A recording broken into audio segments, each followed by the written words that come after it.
작년 통계를 보니 우리나라의 고소 사건이 65만 건이 넘는다고 합니다. 혐의 없음으로 처리된 것이 반이 넘던데 왜 그렇게 고소 고발을 우리나라는 남발을 하는 걸까요? 아마도 국회의원들한테 많이 보고 배운 것 아닌가 하는 생각도 듭니다. 2017년 통계에 의하면 절도죄는 우리 옆나라 일본의 3분의 1도 안 되는데 위증은 일본의 240배, 무고는 100배에 달하고 사기는 5배가 넘는다고 합니다. 일본의 인구가 우리나라의 거의 2배 가까이 되는 걸 감안해도 그 차이는 엄청나고 인구 대비 무고 사건 비율은 5년 전에는 세계 1위 수준이라고 그랬는데 지금은 좀 나아졌으면 좋겠습니다. 근데 별로 그럴 것 같지 않은 이유는 우리나라의 그 풍토가 모든 문제를 형사사건으로 해결하려는 아주 우리나라 특유의 소송 만능주의 문화 때문이라고 합니다. 법조계의 의견처럼 무고범죄를 사법 절차를 방해하는 중대범죄로 다루는 선진국들처럼 이 무고를 하면은 그렇게 고소를 하면은 처벌을 강화하지 않는 이상 크게 줄지 않을 것 같다는 말이 맞는 것 같아요. 오늘 우리가 읽었던 본문도 이제 바울이 고소를 당하는 얘기가 나오는데 사실 바로 앞장 24장 1절을 보면은 24장에서도 이미 고소를 당했어요. 대제사장 아나니아와 예루살렘의 공동체의 원로인 장로들이 동족인 바울을 로마 제국 행정관인 총독한테 고소를 했어요.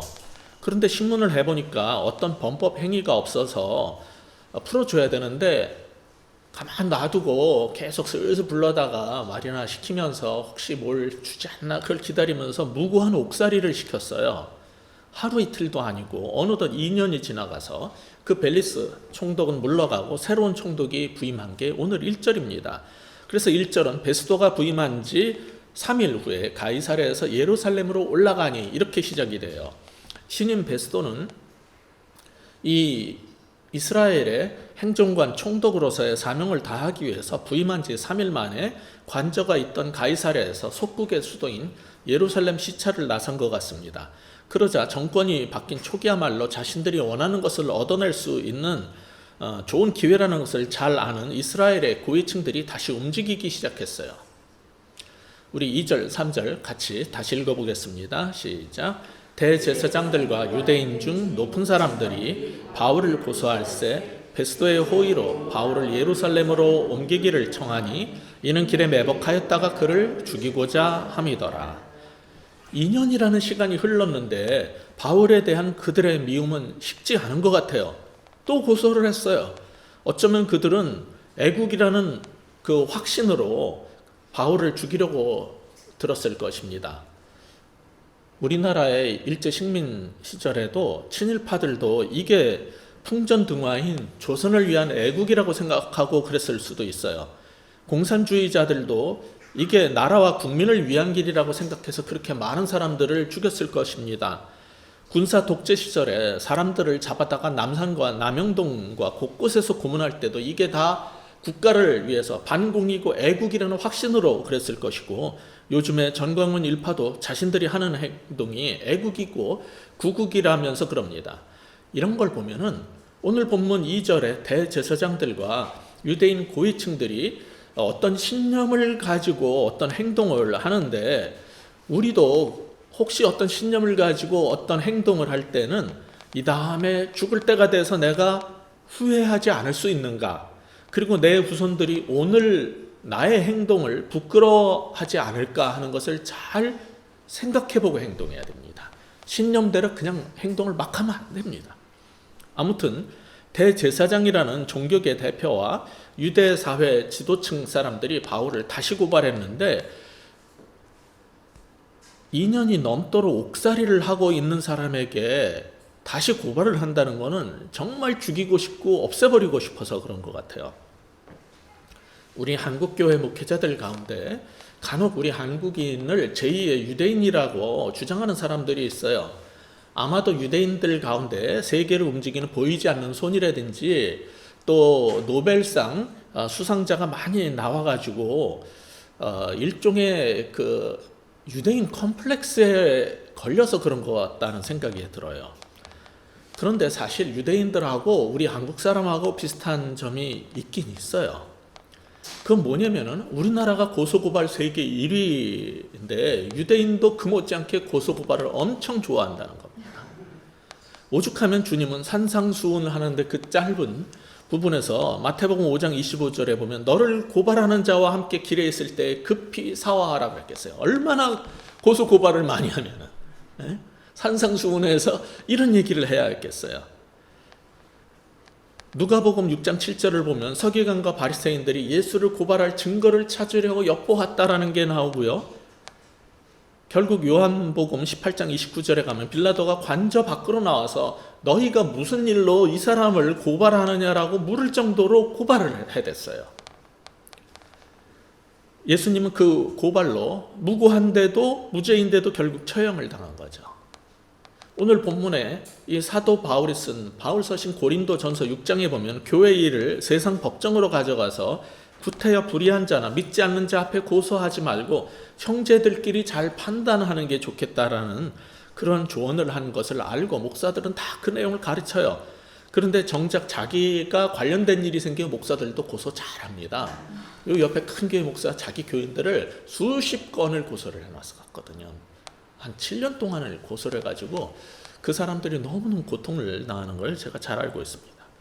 이제 해결이 됐지만 바울을 고소한 사람들을 누구라고 부르냐면 앞장 24장 1절과 오늘 본문이 있는 25장 15절에 보면 대제사장과 장로들이라고 하지만은 우리가 읽었던 오늘 본문 2절에 보면 25장 2절에 보면 대제사장과 유대인 높은 사람들이라고 이렇게 했어요. 마치 요즘 전광훈과 그 지지자인 일부 대형교회 목사 장로들하고 정치 세력이 연합해서 고소고발에 앞장서는 거하고 같은데 성경은 이 구절에서 대제사장과 그들을 뭐라 그랬냐 유대인 장로라고 안 하고 유대인 높은 사람들 즉 대제사장은 지금식으로 하자면 총회장이에요. 총회장과 유력한 세력의 야합으로 규정을 하고 있어요. 그들은 고발을 당해서 이미 구속 상태에 있는 바울을 또 고발했는데 보통 사람들은 그런 행동을 그렇게 곱게 보지 않습니다. 그래서 지난 총선에서도 툭하면 고소고발을 남발하던 여성 판사 출신 유명 야당 지도자가 지역구에서 후배 여자 판사 출신 신임 정치인한테 패하지 않았습니까? 사람들이 계속 그렇게 고소고발하는 거를 처음에는 그래도 그냥 뭐가 이유가 있겠지 하지만 계속 고소고발하는 걸 아무도 그렇게 곱게 보지 않습니다. 행동을 우리는 그렇게 하면서 살면 안 되는 거예요. 그런데 그때나 지금이나 자칭 종교 지도자라는 사람들을 내세워가지고 그 뒤에 숨은 세력들이 신앙과 애국을 앞세워서 고소고발에 앞장서는데 그들은 항상 교활하고 술수에 능합니다. 그래서 그들은 지금 신임 총독한테 바울을 예루살렘 법정에서 재판을 하게 해달라는 요청을 추가해서 재고소를 하는 겁니다. 그 속셈이 뭘까요? 3절에 있는 것처럼 가이사랴에서 예루살렘으로 이송하게 한 다음에 그 길에 매복했다가 다시 바울을 암살하려는 책략이었어요. 정말 악하지 않습니까? 하나님을 믿는다는 사람들이 이거 한 번도 아니고 지금 2번씩이나 그렇게 고소 고발을 또 하고 암살 시도를 2번씩이나 또 하고 이러는 거 보면 정말 인간이 얼마나 이게 종교를 가져도 이런 건 있는 것 같아요. 그래서 이 신앙이 있다고 예수 믿는다고 말하면서 그런 행동을 하는 걸 부끄러운 줄 알아야 돼. 신앙인들은 구소련 시대에는 정적 암살 시도가 많았어요. 그런데 보리스 옐친 체제의 러시아가 됐을 때는 그런 일이 잠시 사라졌다가 2000년에 KGB 출신 그 푸틴이 등장한 이후에 지금 독극물 암살 사건이 계속 발생하고 있어요. 2주 전에도 러시아의 야권 지도자인 알렉세이 나발리라는 사람을 다시 독극물로 암살 시도한 걸 보면은 이게 정치적으로 미운 사람들은 어떻게든 없애고 싶어 하는 게 사탄이 우리 인간들에게 부어주는 악함인 것 같아요. 그러니까 우리도 정적이 아니더라도 우리가 직장 생활하든 사회 생활하든 정말 얄민 사람이 있는데 죽이고 싶을 정도로 미움이 올라오잖아요. 그럼 이건 사탄이 하는 것이다라는 걸 깨닫고 그럴 때 정말 기도하고 그걸 없애야 돼. 그런 마음을. 사람을 없애지 말고 내 속에 있는 그 악함을, 죽이고 싶은 그 악함을 회개하고 없애도록 해야 돼요. 이건 사탄이 하는 일입니다. 그런데 그렇게 요청을 했는데 그 유대인 종교 지도자 총회장하고 야합한 그 권력가들이 그런 요청을 했는데 전임 벨릭스는 돈 냄새에 빠르고 유대인들 인기를 얻기 위해서 눈치나 보던 사람이었지만은 신임 베스도 총독은 그렇게 호락호락하지 않았어요. 자, 우리 4절부터 6절까지 같이 한번 읽어보겠습니다. 시작. 베스도가 대답하여 바울이 가이사랴에 구류된 것과 자기도 멀지 않아 떠나갈 것을 말하고 또 이르되 너희 중 유력한 자들은 나와 함께 내려가서 그 사람에게 만일 옳지 아니한 일이 있거든 고발하라 하니라. 베스도가 그들 가운데서 8일 혹은 10일을 지낸 후 가이사랴로 내려가서 이튿날 재판자리에 앉고 바울을 데려오라 명하니. 자, 정치적으로는 유대인 지도층의 환심을 사는 게 이득입니다.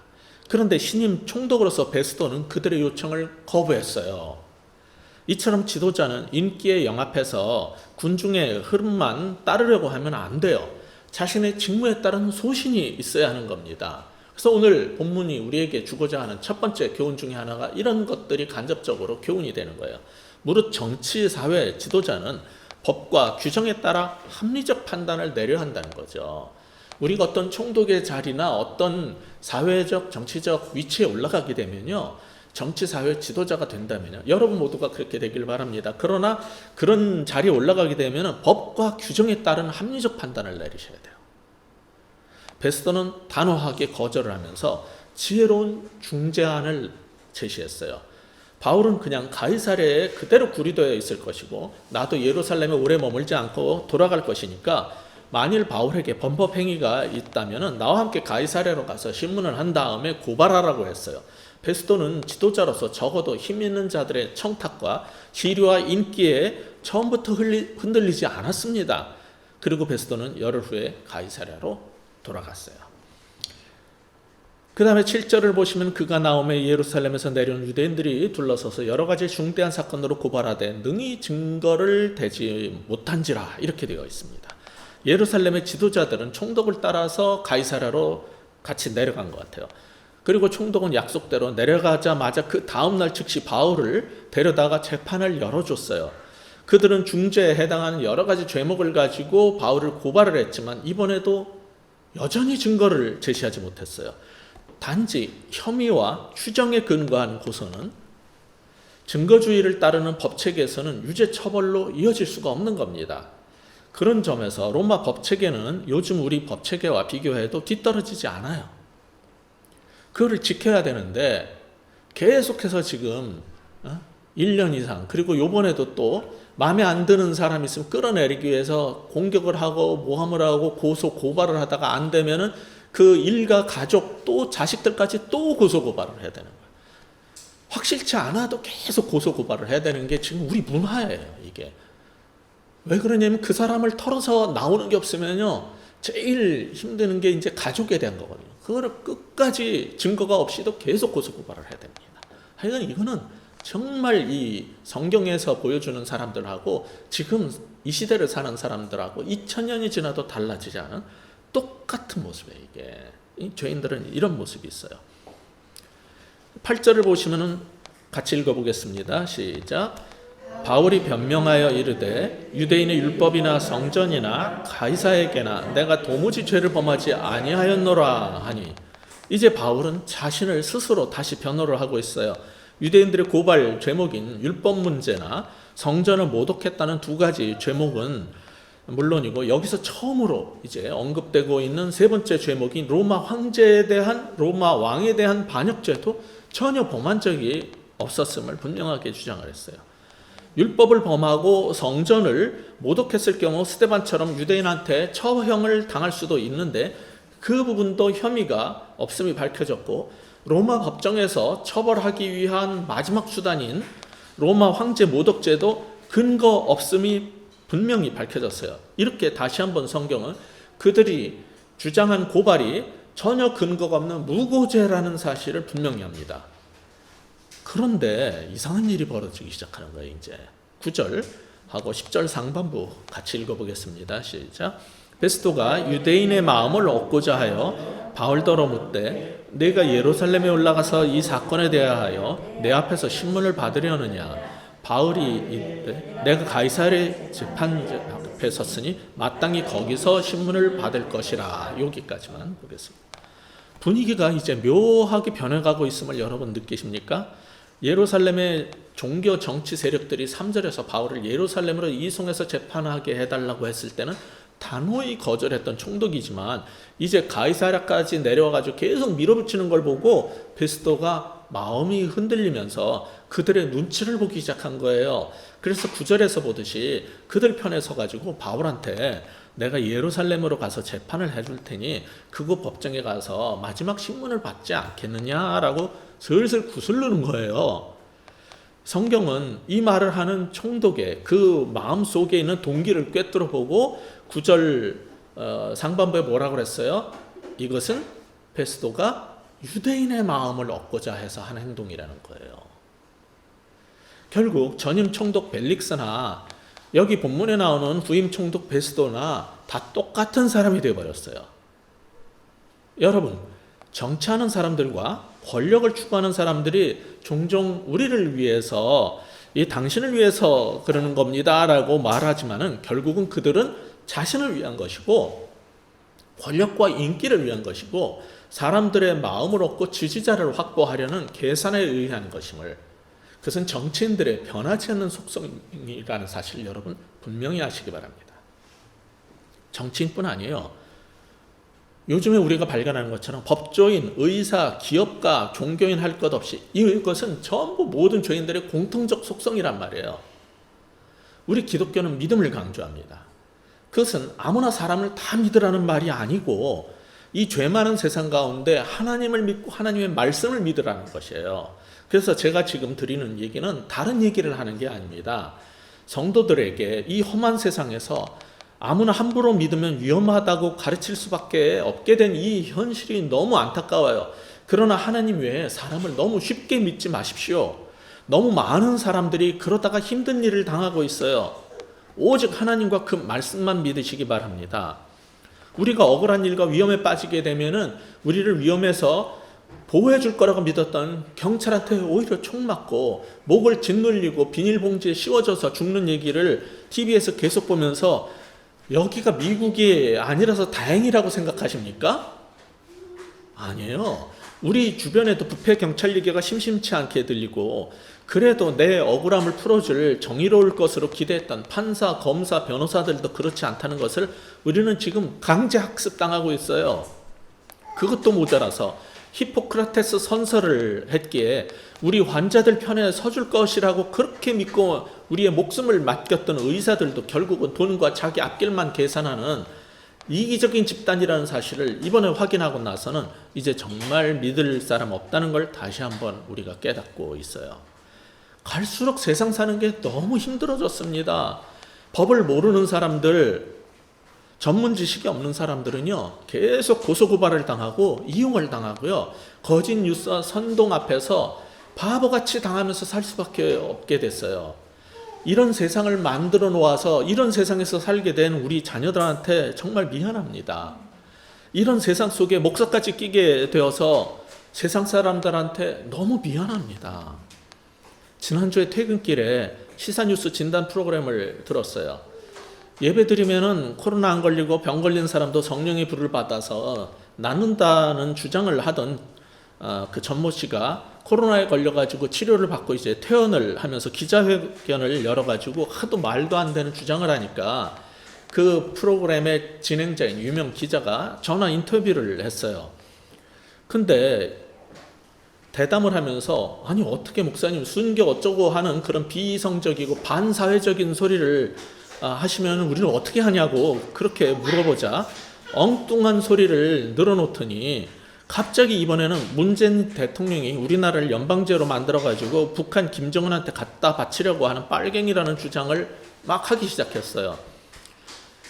그러자 기자가 속이 터지는지 인터뷰하다 말고 어떻게 그런 말도 안 되는 근거 없는 소리를 계속 하시냐고 물었어요. 그러자 그게 문재인의 대선 공약이었고 공약집에도 나온다라고 주장을 하자 진행자가 제가 팩트 체크를 한 다음에 다시 전화드리겠습니다 그러면서 목사님 예수 잘 믿으세요 그러면서 전화 끊어버렸어요. 자칭 목사라는 사람이 기자한테 그런 말까지 들으면 되겠습니까? 이후 진행자가 확인해 보니 지방의 균형 발전을 위해서 연방제에 준할 정도로 지방 분권과 재정 분권을 하겠다는 말에서 맥락 없이 연방제라는 단어 하나에 집착하려고 거기에 꽂혀서 문재인은 공산주의자다라는 식으로 생각하는 것 같다라고 설명을 해줬어요. 그 저는 공약집에 과연 그런 식으로 말하는 게 있을까 궁금해가지고 집에 가서 이 387쪽에 달하는 공약집, 대선 공약집을 다운받아가지고 찾아봤어요. 그랬더니 연방제는커녕 연방이라는 단어조차 안 나와요. 그거는 그 진행자 기자도 다른 걸 보고 오해를 해가지고 그건 지방 분권을 위해서 한 맥락에서 한 건데 거기에 꽂혀있다 이렇게 말했는데 공약집의 387페이지를 다 뒤져봐도 그런 말을 한 적이 없어요. 다만 목포대학에서 그 학생들이 그 지역 청년 일자리를 확보하기 위한 그런 일을 어떻게 하면 좋은가 하는데 초청 강연을 했을 때 그때 대선 후보였던 문재인 현 대통령이 지금 같은 수도권 집중 방식에서는 해결의 한계가 있으니까 지역 발전과 수도권과의 균형 발전을 위해서 연방제에 준할 만큼 지방 분권과 재정 분권이 이루어져야 한다는 말을 목포대학에서 대학생들 앞에서 말한 적은 있더라고요. 근데 그것을 가지고 대한민국을 연방제 국가로 만들겠다는 대선 공약을 했다고 모함을 하고 그러니까 우리나라를 북한한테 바치려 한다는 식으로 교묘하게 뒤집어 씌우는 사람들이 정말 문제인 것 같아요. 앞뒤 맥락도 없이 연방제라는 단어 한 번만 쓰면 빨갱이가 되고 우리나라를 김정은한테 갖다 바치려고 한다고 모함하는 사람들은 그 사람들이 그렇게 좋아하는 미국이 사실 연방제거든요. 연방 헌법이 있고 연방 준비 제도가 있고 모든 것이 연방제로 움직이는 게 바로 미국이에요. 그럼 미국이 공산국가입니까? 그럼 성적이 흔드는 사람 다 빨갱이로 다 고발하셔야 돼요. 그런 일에 실제로는 면직됐지만 여전히 자칭 목사여 선지자라고 주장하는 사람이 앞장서서 몰상식하는 이런 언동을 하니까 세상 사람들이 기독교와 목사를 싫어하고 전국의 청취자들 앞에서 목사가 기자한테 예수 잘 믿으세요 소리나 듣는 거 아닙니까? 너무 창피해서 집에 가면서 얼굴이 화끈화끈했어요. 그런데 오늘 본문을 보면은 종교 지도자라는 사람들이 이런 짓을 하는 것은 2000년 유구한 역사가 있는 일이에요. 대제사장과 장로들이 하나님의 종 사도 바울을 없애기 위해서 로마 정권에 정치 사회적으로 고소 고발을 남발하고 모략을 꾸미고 총독에게 압력을 가한 것이 오늘 본문 사건 아닙니까?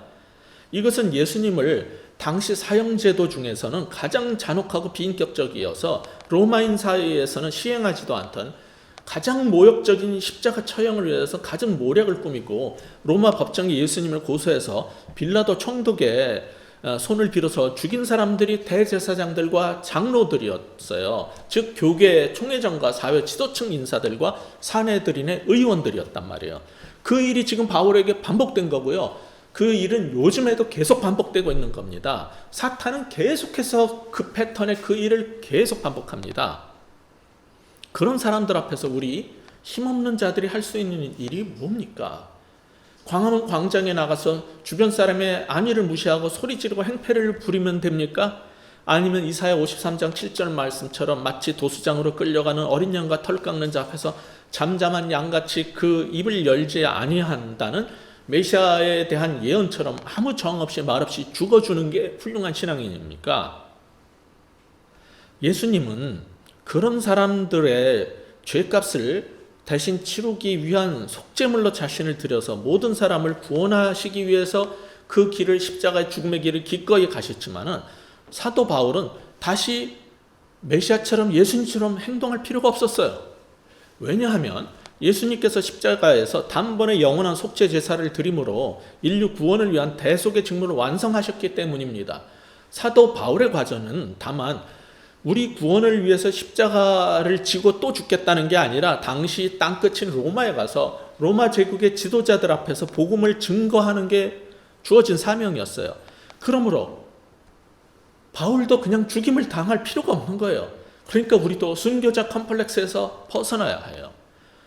그 광화문에서 무당 행세하는 그 사람이 코로나에 걸려가지고 국가로부터 무료 치료를 받고 퇴원하면서 고마워하거나 국민들 앞에 사과하기는커녕 대통령에게 한 달 안에 자기네들한테 사과하지 않으면 자기는 순교할 각오라고 정부와 국민들에게 협박 공갈을 해가지고 사람들이 기가 막혀 하고 다시 한번 기독교를 싸잡아 욕먹게 했는데, 순교라는 것은요, 하나님의 뜻을 수행하다가 본인이 원치 않았는데도 죽임당하는 게 순교지, 그 사람처럼 자기가 순교하겠다고 떠들어대는 것은 순교란 단어의 정의에도 맞지 않는 거예요. 그건 자살하겠다는 협박하고 다름없는 겁니다. 그가 그때 했던 기자회견을 취재했던 러시아의 타스통신 한국 특파원 그 스타니슬라 바리보다라는 사람은 그가 자신을 선지자라고 하지만 광신자라고 보인다라고 기사를 쓴 게 올바른 판단인 것 같아요. 그런 극단적이고 다수 국민의 안전과 평화를 깨기 위해서 반사회적인 언동을 서슴지 않는 자들의 주장에 이끌려가지 않는 지혜가 우리 국민한테, 그리고 그리스도인 성도들한테 정말 필요한 겁니다. 뒤에서 압박하는 권력의 힘에 그 눈치를 보면서 바울을 위로하는 척하면서 속이려고 들었던 베스도 총독과 세상의 가전 술수에 넘어가지 않는 지혜로운 그리스도의 제자들이 다 돼야 되는 거예요. 오늘을 사는 우리에게도 이건 너무나 중요한 겁니다. 그래서 오늘 본문의 두 번째 교훈은 이것입니다. 기독 지도자들은 오직 말씀과 성령으로 지혜로운 판단을 내려야 된다는 거예요. 첫째, 정치 사회 지도자는 법과 규정에 따라 합리적 판단을 내려야 하지만 기독 지도자라면은 여러분도 곳곳에서 여러분의 소그룹 모임과 또 세상 속에서 크리스찬의 리더로 서는 거예요. 기독 지도자는 말씀과 성령으로 지혜로운 판단을 내려야지 그런 속이려고 드는 이상한 사람들의 그런 궤변과 이상한 술수에 넘어가시면 안 됩니다. 그럼 지금처럼 이렇게 험한 세상에서 우리 그리스도인들은 어떻게 살아야 되겠습니까? 야고보서 2장 6절을 보시면은 너희는 도리어 가난한 자를 업신여겼도다. 부자는 너희를 억압하며 법정으로 끌고 가지 아니하느냐라고 묻는 게 나와요. 부자와 권력자들은요, 항상 가난한 사람들을 억압하고 법을 이용해서 착취하고, 사탄과 악한 무리들은 호시탐탐 약자들을 누르고 지배하려고 듭니다. 이런 위험한 세상에서 우리는 어떻게 살아야 하냔 말이죠. 전관예우 확실하게 받는 승률이 높다는 변호사를 구할 수 없었던 바울처럼 하면 돼요. 그는 하나님께서 주신 지혜로 세상 사람들의 교활한 술수에 속지 않고 믿음으로 담대한 결정을 내렸어요. 그게 뭡니까? 10절 후반부부터 11절 우리 같이 읽어보겠습니다. 당신도 잘 아시는 바와 같이 같이 읽겠습니다. 시작. 당신도 잘 아시는 바와 같이 내가 유대인들에게 불의를 행한 일이 없나이다. 만일 내가 불의를 행하여 무슨 죽을 죄를 지었으면 죽기를 사양하지 아니할 것이나, 만일 이 사람들이 나를 고발하는 것이 다 사실이 아니면 아무도 나를 그들에게 내줄 수 없나이다. 내가 가이사께 상소하노라 한데, 예루살렘이 아니라 로마로 가서 황제의 법정에 서기로 결심한 이유를 10절 후반과 11절에서 밝히는데, 베스도 총독 당신도 알다시피 나는 유대인들에게 불의를 행한 일이 없고, 만일 그들의 고발처럼 그런 죄에 대한 증거가 있으면 나는 사형이라도 달게 받고 피하지 않겠습니다. 그런데 이런 혐의는 지금 증거도 없고 사실도 아니므로 총독과 유대인 그 누구도 나를 그들 마음대로 하게 내줄 수 없습니다라고 단호하게 선언해버렸어요. 그것이 로마가 주장하는 정의고 법이 아닙니까? 그러면서 바울은 간결하게 이것을 한마디로 정리해버렸어요. 나는 로마 황제에게 상소하겠노라. 사도 바울도 자신이 원하는 판결이 나오지 않으면 그저 끝까지 상고하는 그런 걸 좋아하는 사람 중 하나입니까? 아니에요. 게다가 총독도 25절에 보면은 내가 살피건대 죽일 죄를 범한 일이 없더이다. 그러나 그가 황제에게 상소한 거로 보내기로 결정하였나이다 라고 했을 정도로 상고하지 않고 여기서 최종 판결을 받겠습니다 했으면 석방될 가능성이 많았어요. 그런데도 바울이 굳이 상고한 이유가 뭘까요? 로마 시민인 자신을 예루살렘 법정으로 돌려보내는 이송 중에 암살하거나 그들이 사내들인 법정에 세운 다음에 처형하는 일을 피해서 로마에 가서 자신은 복음의 증인 역할을 해야 될 사명이 있기 때문입니다. 그러기 위해서는 법의 보호 아래 들어가야 되는데 그것은 상고하는 것밖에 없었어요. 사도는 세상 힘을 의지하는 사람이 아니지만 로마에서 수행해야 될 사명을 위해서는 로마의 법정에 호소를 하고 로마 시민의 권리를 사용하는 겁니다. 그게 바로 하나님께서 주신 지혜예요. 이 장면을 보면서 저는 바울이 정말 지혜롭고 논리적이다라는 사실에서 감탄을 금하지 않을 수 없었어요. 이런 힘든 상황에서 모두 달려들어서 한 명도 안 빼고 다 자기를 죽이려고 들 때 흥분하지 않고 그럴듯하게 들리는 제안에 혹해서 정신줄 놓고 넘어가지도 않고 그들이 주장하는 법의 근거에서 정의를 요구하는 것은 굉장히 놀라운 일입니다. 바울은 이성적이고 논리적 변증 훈련이 되어 있는 사람이었고 거기에다가 하나님께서 주시는 지혜까지 있었기 때문에 이렇게 해결해 나간 거예요. 저도 이런 바울을 닮고 싶어요. 여러분도 그러셨으면 좋겠어요. 그냥 믿습니다만 한다고 되는 것도 아니고요. 이런 자기 개발 훈련이 없이 이 험한 세상을 사는 것은 너무 위험하고 힘들어요. 지금 세상이. 요즘 우리는 그래도 어려운 일 당하면 자문해 줄 수 있는 법률 전문가라든지 경험 많은 변호사들에게 의뢰하고 도움을 받으면 돼요.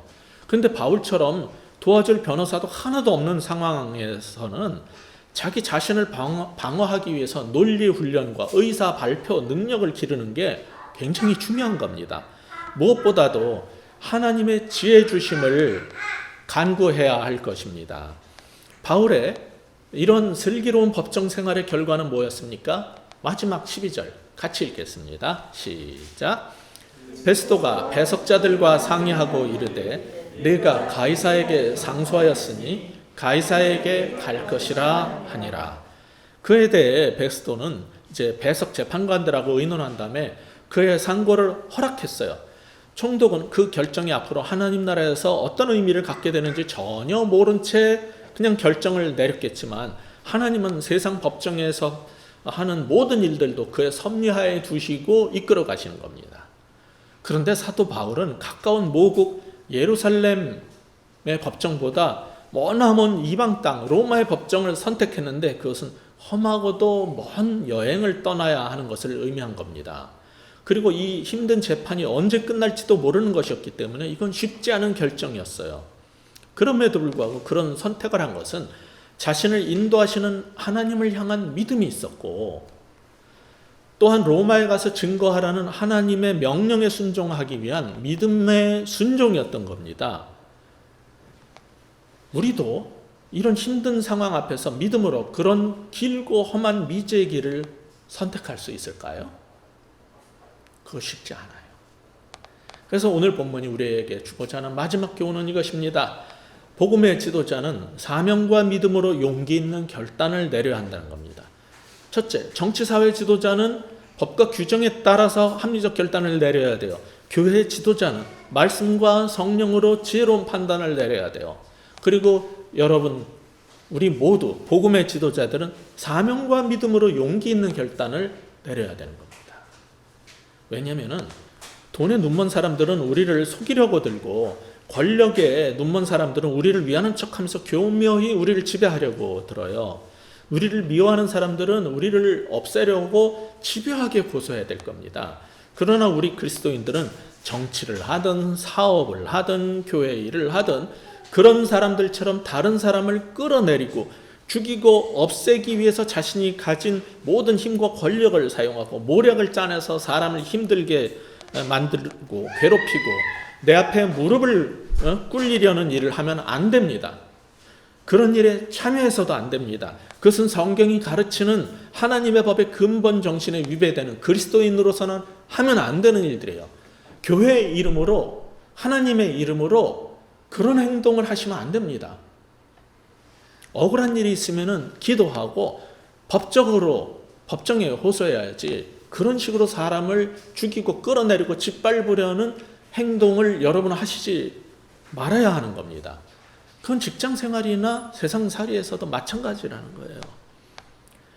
그래서 먼저 법체계에 호소를 하고, 불법과 부정이라도 법체계에 먼저 호소를 하고, 그 문제를 해결하기 위해서도 갖은 인맥과 돈과 공권력을 동원해가지고 압력을 가하지 않고 처리 과정도 공명정대해야 되는 겁니다. 이 모든 일에 또한 동기와 의도도 하나님 앞에 부끄러울 것이 없어야 할 것입니다. 그리고 성령의 인도하심에 따라서 지혜로운 결정을 내리시기 바랍니다. 그래도 미래가 보이지 않고 혼란스러울 때는 주께서 우리에게 주시는 사명을 기준으로 믿음의 결단을 내리시기 바랍니다. 그 길은 길고 험할 수도 있어요. 그럼에도 불구하고 하나님의 뜻을 이루기 위해서, 혹은 주님의 명령에 순종하기 위해서 우리는 기꺼이 믿음으로 좁고 험한 길을 선택해야 합니다. 그게 제자의 길이기 때문입니다. 그것이 우리 믿음을 증명하는 선택인 것입니다. 주님은 그 믿음의 선택을 오늘도 우리 가운데서 보기를 원하시는 것입니다. 기도하시겠습니다.